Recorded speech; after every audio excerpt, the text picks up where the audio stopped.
Hello and welcome back to the GB Fantasy Football channel. In today's video, we're going to be doing something a little different. We're going to be looking at the analytics with regards to game week 2 and the future game weeks. Now, before I get into the juicy information, I'd like to thank you all so much. On this channel, we've hit a massive milestone. We've hit the 1,000 subscriber mark, and I can't thank you all enough. Without you, it simply wouldn't be possible.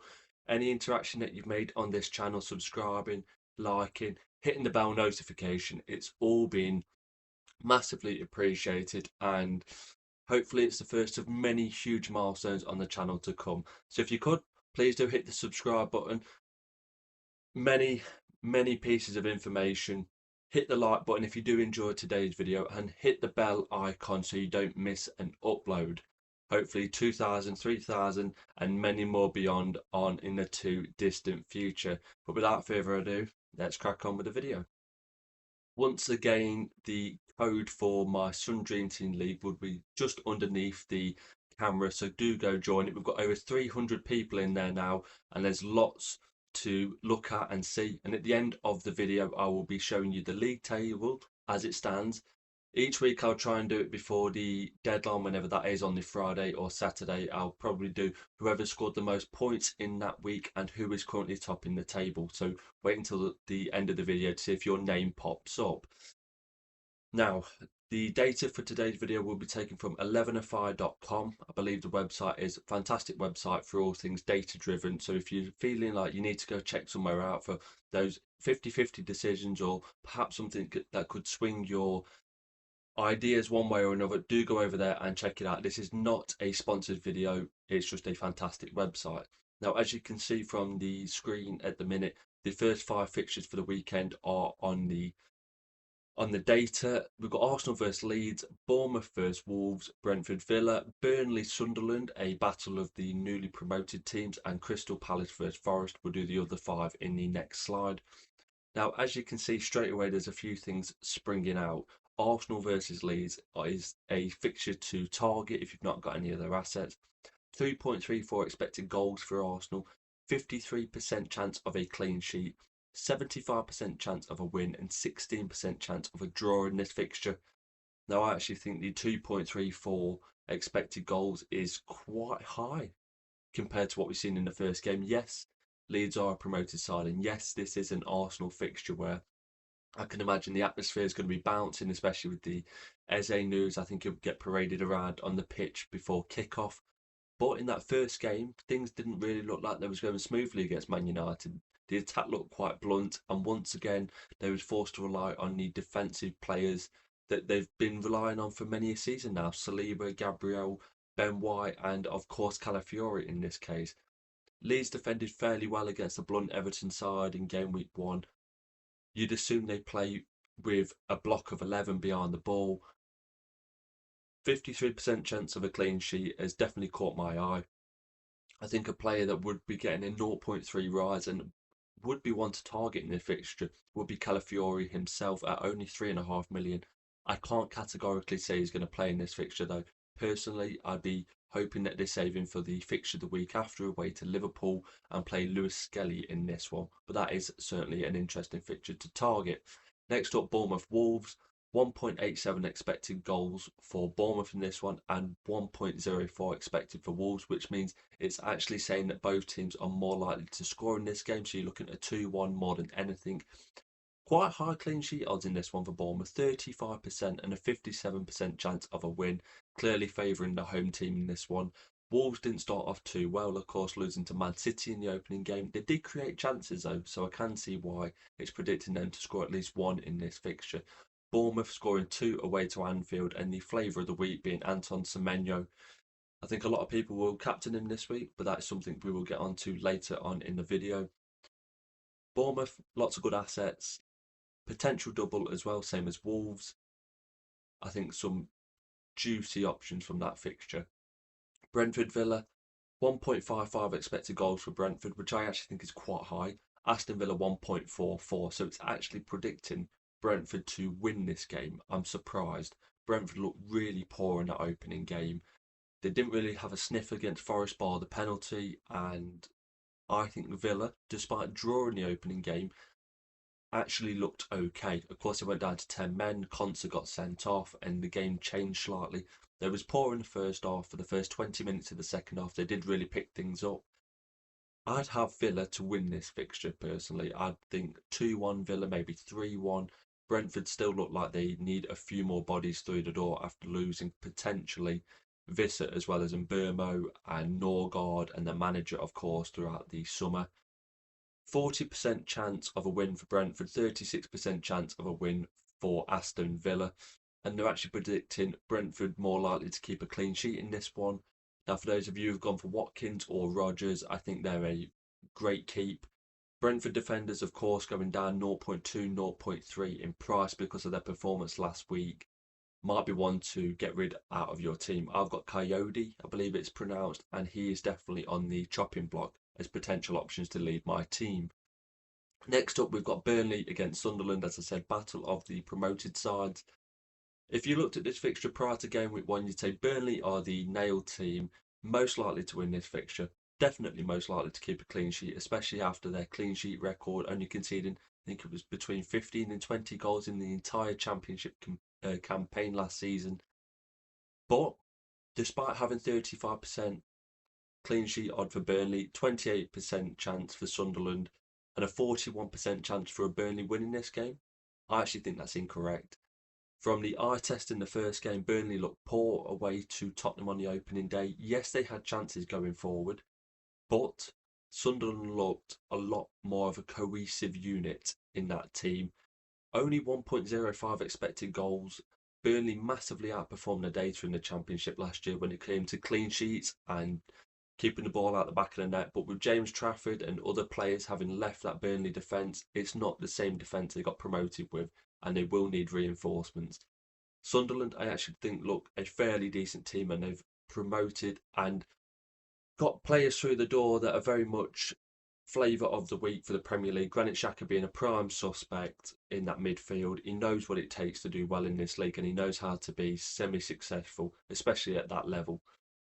I'd say Sunderland are favourites for this one, so it's one to look out for. I know a few of you will have Sunderland defensive assets mainly, Ruffs in goal, and I know Dan Ballardino, as he's well known in the player base at the minute, is a heavily transferred in player. In fact, I think he is the most transferred in player currently this week, along with Semenyo, so they are the template picks.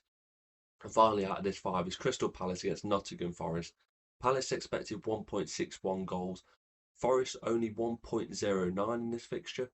Palace 34% chance to win this game, which is quite high considering that they've just finished their Conference League playoff game and the turnaround is pretty swift, and they did play their starting 11 as well. 50% chance of a win for Palace, only 26% chance for Forest, and a 25% chance of a draw. Now, I actually think personally this game is more veered towards a draw. Palace will only have about 2.5, 3 days turnaround from this fixture compared to their Conference League, and they look quite blunt without Eze in their team. I think Denny played in that number 10 role behind Mateta, and Sarr playing the other role. They've said that they need to get a few bodies through the door. I don't think they'll get anyone in time for this fixture. Forest, they scored 3 last week despite a very barren pre-season, and clean sheet wise, I actually think Forest, despite it being at Selhurst Park, will and should be more favourable to get a clean sheet. I think in my FPL team, I might be leaning towards Chris Richards, I believe his name is, ahead of Nico Williams, but I don't actually have any of the defensive assets from any of these teams. If I had to guess, I'd say 1-1, maybe 2-1 to Forest in this game. Before Eze left, I'd have actually swung the other way, but it's interesting to see the data on these first 5 fixtures.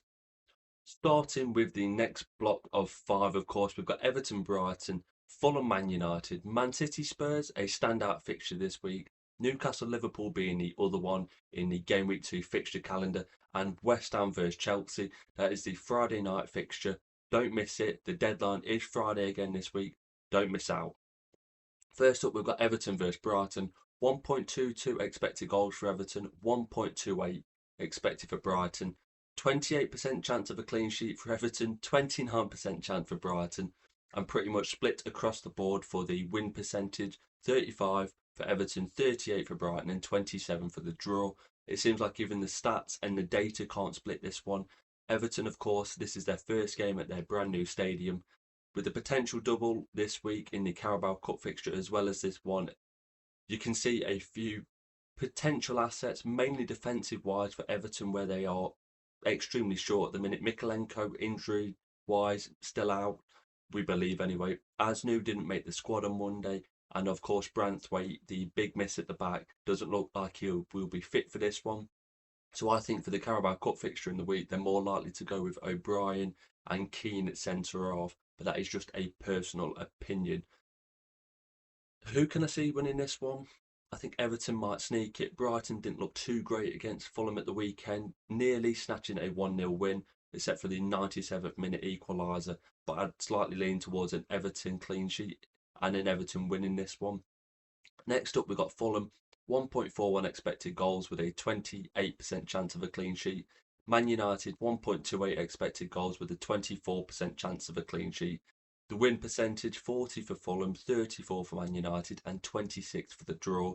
I think this is quite lenient on the United data against Arsenal. Arsenal rode their luck massively. I think Man United was nearly 2 goals expected in that fixture. The front three looked good. The whole system looked really good. The pressing was a step up from what there was last season. And I think Arsenal got away with a win in that fixture massively. A draw would have been fairer, but it wouldn't have been out of the realms of possibility that Man United walked away with 3 points from that one. Fulham, same as I said in the Brighton one, they really didn't look good in that fixture last week. Snatched a draw in the 97th minute. Potentially they could have Anthony Robinson back for this one, which would be a massive boost going forward and defensively. But I can actually see Man United winning this fixture. If they play like they did last week in Burmo, Cunha and potentially Sesko up front with Bruno pulling the strings in midfield. I actually do also think that an Amad Diallo, who is someone I will get to at the end of this video, he will play wing back in this game in my opinion. Dalot got brought off prior to the 60th minute mark and I think they went for 2 defensive fullbacks against Arsenal to try and counteract any attacking threat. But in these kind of fixtures, Diallo or Darlo, I forgot how he's Amad, let's call him Amad for argument's sake, Amad will play as a wing back in this game. Would I go for him? We'll talk about it in a bit. Man City against Spurs, 2.48 expected goals for City, 1.15 expected for Tottenham, quite lenient on that front.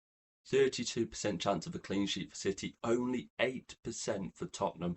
Now, for those of you who went for a Van der Ven or Romero in game week 1 because that fantastic fixture at home to Burnley, might be one to note in this one. 66% chance of a win for City, 16 for Spurs, and 18 as a draw. Now, the data for this one can look how it looked, but Man City and Spurs has always been an odd fixture. Tottenham seem to get the better of City more often than not, except for the 1 year we actually needed them to a few years back when Son missed that chance, of course. City looked really good against a poor Wolves team defensively, and Tottenham looked good against a pretty bleak Burnley team in the opening game. I can see City winning this one, first home game. Only 1.15 expected goals for Tottenham. I think he's on the lenient side. I'd probably push that up a smidge. I can see this being 2 or 3-1 City. If Tottenham walked away with points out of this one, would I be surprised? Absolutely not. For those of you who got Haaland and don't want to lean towards a captaincy shout for a double game week player, I think I'd edge Haaland just over a potential Mo Salah. Speaking of Mo Salah, Newcastle against Liverpool, my personal favourite fixture of the weekend. Of course, there's a lot of spice to this fixture in a certain Swedish Isak-shaped striker role. Everything that's going on behind the scenes with him, Newcastle, Liverpool, the whole entire package is going to make Newcastle just... The fire on that pitch, I can imagine, is going to be something incredible. St James's Park is going to be up for this fixture, and I can see yellow cards aplenty. Let's just leave it at that. 1.49 expected goals for Newcastle, 1.78 expected for Liverpool, 17% chance of a clean sheet for Newcastle, 23% chance for Liverpool, and the percentage for the win odds, 32 for Newcastle, 45 for Liverpool. It's quite high, and 23 as a draw. Last year, it was 3-3. It was one of the games of the season. I think Newcastle snatched a point in the very last minute, pretty much the last kick of the game. Could I see a similar game? Now, last week, Liverpool were very open in the transition. That was without Ryan Gravenberch. Of course, they are going to be without Jeremy Frimpong as well till the international break into September now. So game week 2 and game week 3, he will be unavailable. But it does look like Conor Bradley has made it back into training ahead of this fixture, and I think he will be thrown in. Yes, they've toyed with the idea of a Szoboszlai at right back or even a Joe Gomez, but he's been missing training sessions, so he's clearly not fit. They played Endo there when he came on last week. I think anyone other than Conor Bradley at right back in this game is asking for trouble, especially against either a Harvey Barnes or an Anthony Gordon, depending on how they line up. Can I see Liverpool winning this game? I can do. I can see a 2-1. I can see a 2-1, 3-1 maybe, but could I see Newcastle just kicking lumps out of Liverpool in this game and it just being a slugfest? Absolutely. Which is why I'd steer clear, perhaps, of maybe captaining Salah in this one. He can score goals, of course he can. He's one of the best fantasy assets, if not the best fantasy asset of all time. But I just think Newcastle are going to have everything behind them, the crowd, the atmosphere. Tough game to call, but it's definitely one I'm looking to watch on Monday night, and I'll be intrigued to see how it plays out with all the back drama behind it. And the last game on this list, surprisingly, being the first game of the weekend, West Ham against Chelsea. 1.14 expected goals for West Ham, 1.74 expected for Chelsea. A 17% chance of a clean sheet for West Ham, only a 32% chance for Chelsea of a clean sheet. Surprising, yes, they are away, but West Ham looked pretty blunt in that opening game. 25% chance of a win for West Ham, 51% for Chelsea, massive, and a 24% chance of a draw. West Ham did look poor in that opening game away to Sunderland, but if you look closely at the data, 3-0 was quite a unfair scoreline compared to what the data suggests. I don't think the new West Ham goalkeeper covered himself in glory. Chelsea drew the opening game 0-0. I actually think they was lucky to draw that game. I think the Eze goal should have stood. Yes, the letter of the law says he was within 1 metre of the wall, but it looked quite harsh compared to some of the things that have gone in previous games, especially last season. Palmer blanked would be a massive decision for many of us. 0.3 decrease coming in, but when you look at the data and you look at West Ham only being projected as 17% clean sheet, they're expecting Chelsea goals, and I think Cole Palmer might well have a hand in what happens in this fixture.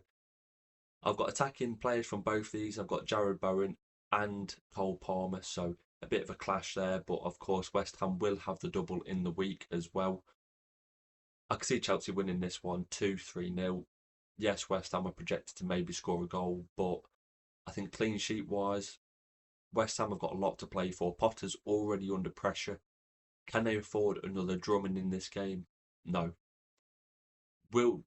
If West Ham lose, does that mean they play a stronger team in the week in the Carabao Cup? I do think it will. Potter can't afford to lose 3 games on the trot if Chelsea do beat them here, because the pressure's already growing.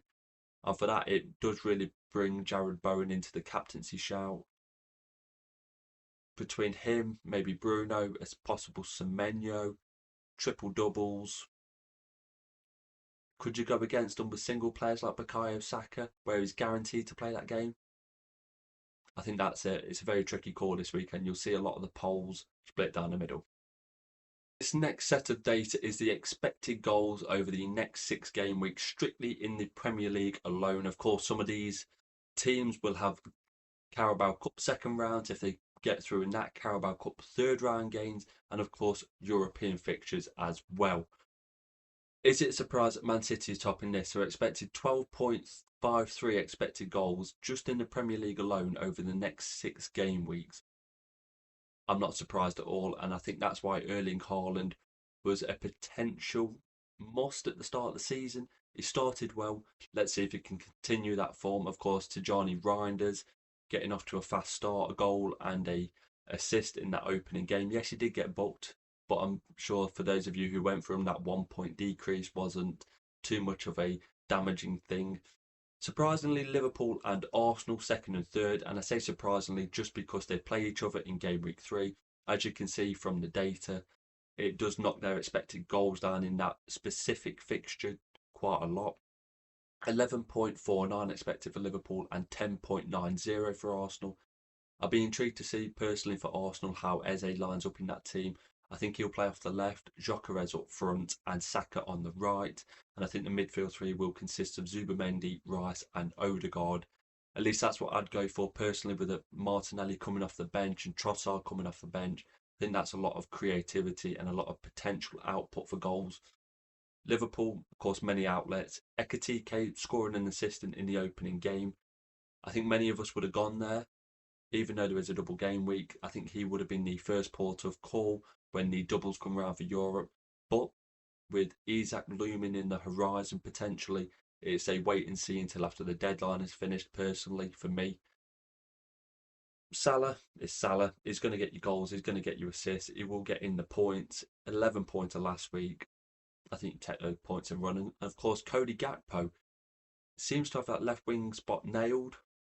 Florian Wirtz didn't really light up the first fixture. And there are rumours, very, very light rumours that is, I don't want to scaremonger too many people, that potentially Wirtz might not play this fixture. With the combative midfield that Newcastle do have in Joelinton, Tonali and Guimaraes, would it surprise me if Liverpool try to match him up with Szoboszlai, McAllister and Gravenberch? Of course, they offer great pressing threat, not as much going forward. But I could see a midfield 3 of Liverpool, that being the midfield 3 basically for the game at St James's Park, meaning either Wirtz plays off the left or stays on the bench. Will they do that in just a second game week? I'm not too sure. I think they've paid that money for him to get him out on the pitch. But it's certainly one to note. Chelsea in the 4th position, 10.41 expected goals over the first 6 weeks. I do wonder how much of that 10.41 is geared towards a certain Cole Palmer. Gittins didn't make it to the hour mark in the first game. Pedro Neto on the right looked pretty blunt. Nicholas Jackson has been heavily linked with Aston Villa, so he's not an option anymore, at least until he moves clubs, that is. I think Newcastle are also touted with potential interest.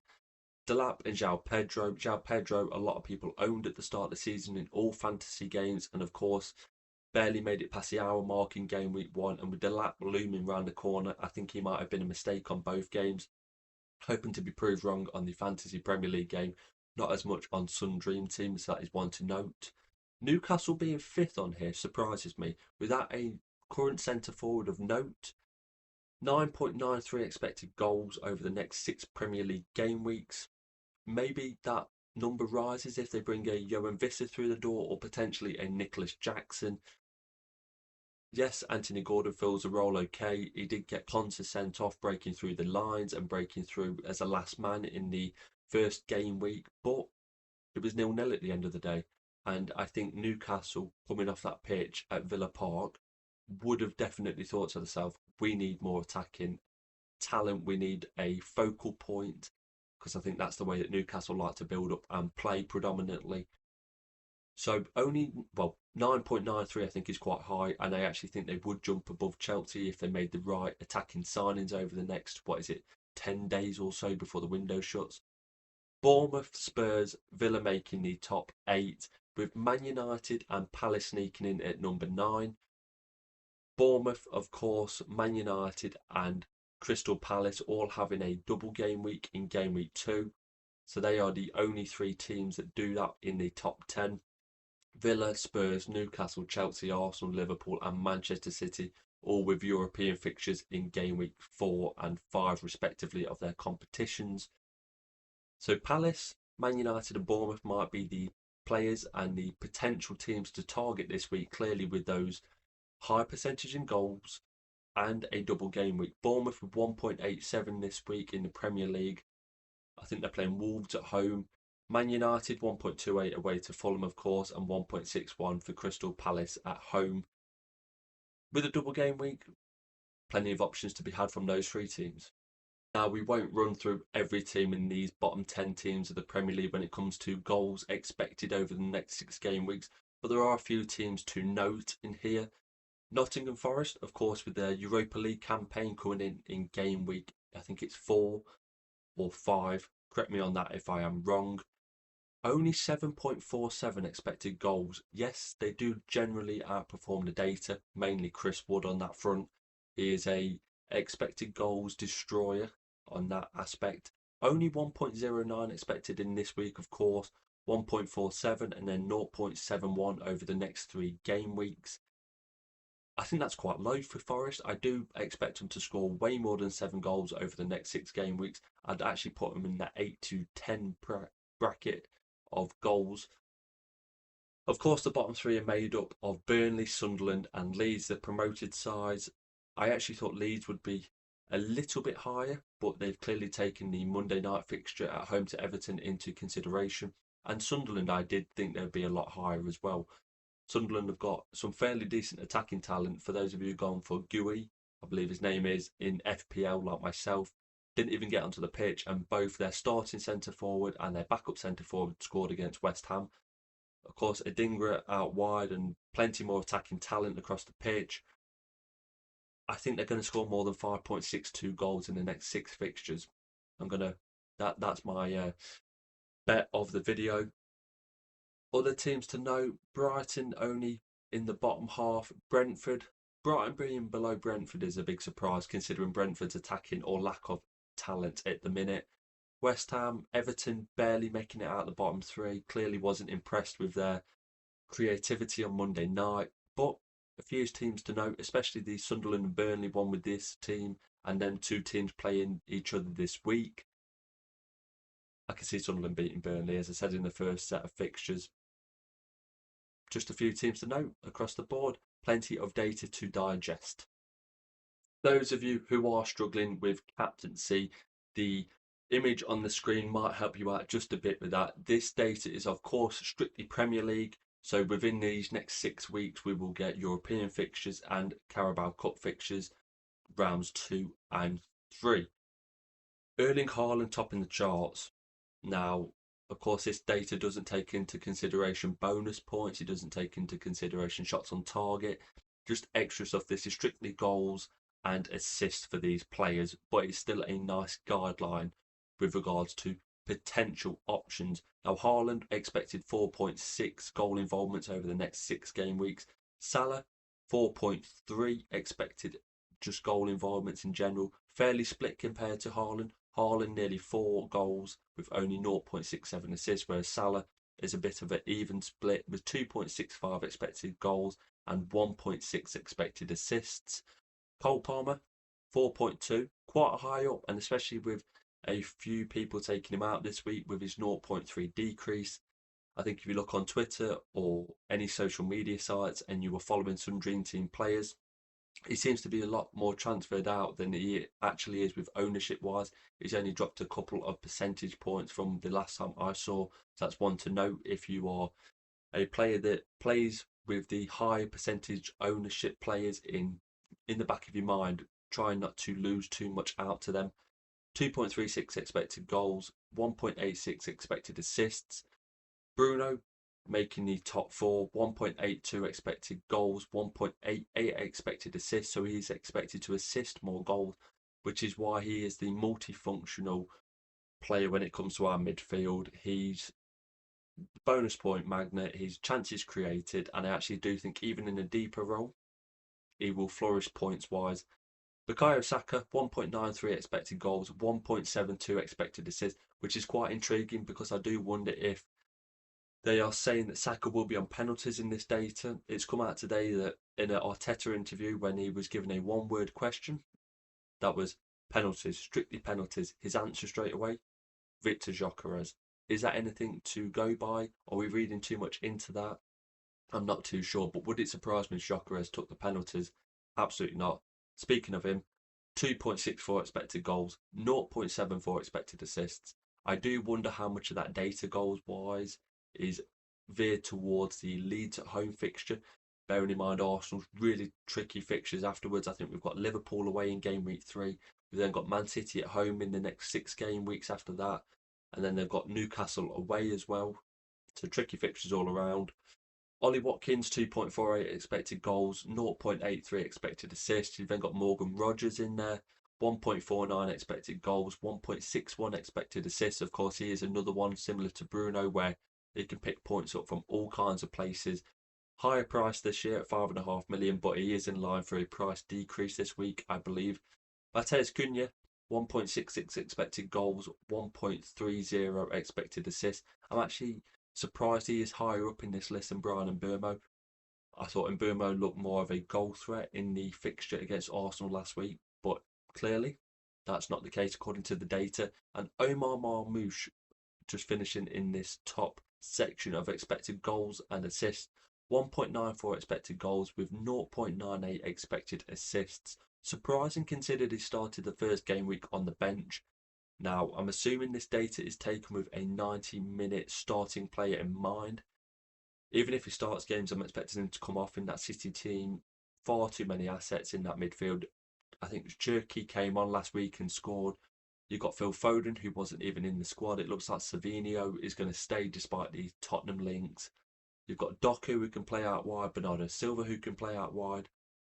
I think I'll be steering clear of Marmoush. I think he's in line for a price decrease this week. Of course, coming on last week and not really doing too much. Until he gets a potential nailed spot in that team, I won't be going there. Captaincy-wise, hopefully this is maybe leans you one way or another. Do leave in the comment section down below who you're currently toying with captaincy-wise. I'm struggling. There's several options ahead of the deadline, and seeing this data, perhaps cleared a few things up, maybe added a few questions elsewhere. And a new segment I'm going to be adding into my videos this season, do leave a comment down below if you'd like to see more of it, of course, is a star and potential diamond of the week. Now, this week, I'm going to go for Amad Diallo.